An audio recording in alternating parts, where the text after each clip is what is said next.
Lapar apa sih? Coba yuk apa sih buka tuh. Coba buka tuh. Biasanya 50 tiap hari kami ngojek, Pak. Video seorang pria yang mengaku telah menjadi korban penipuan saat membeli narkoba jenis ganja viral di media sosial. Pasalnya dengan polosnya ia membuat laporan ke pihak kepolisian tanpa tahu jika barang yang hendak ia beli tersebut merupakan barang terlarang. Dalam video yang beredar, pria yang mengaku sebagai tukang ojek ini mendatangi Sentral Pelayanan Kepolisian Terpadu atau SKPT Polrestabes Palembang. Ia hendak membuat laporan perihal kasus penipuan yang dialaminya. Dalam rekaman, pria tersebut memperlihatkan bungkusan koran yang berisi rumput berwarna hijau. Ia mengaku bahwa telah memberikan uang sebesar 50.000 untuk membeli ganja. Namun yang ia dapatkan adalah rumput. Polisi kemudian bertanya di mana biasanya sering membeli barang terlarang tersebut.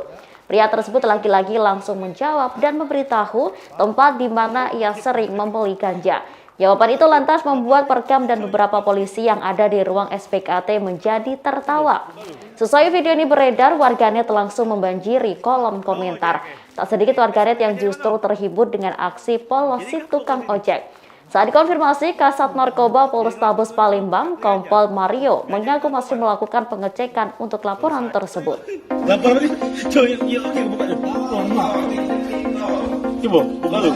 Biasanya 50 tiap hari kami ngojek, Pak. Oh, ojek ya. Jadi biasa beli ganja di mana? Jadi kapok kau sini. Jadi ngapok tadi beli ganja. Ganja itu narkoba. Boleh nggak pakai ganja?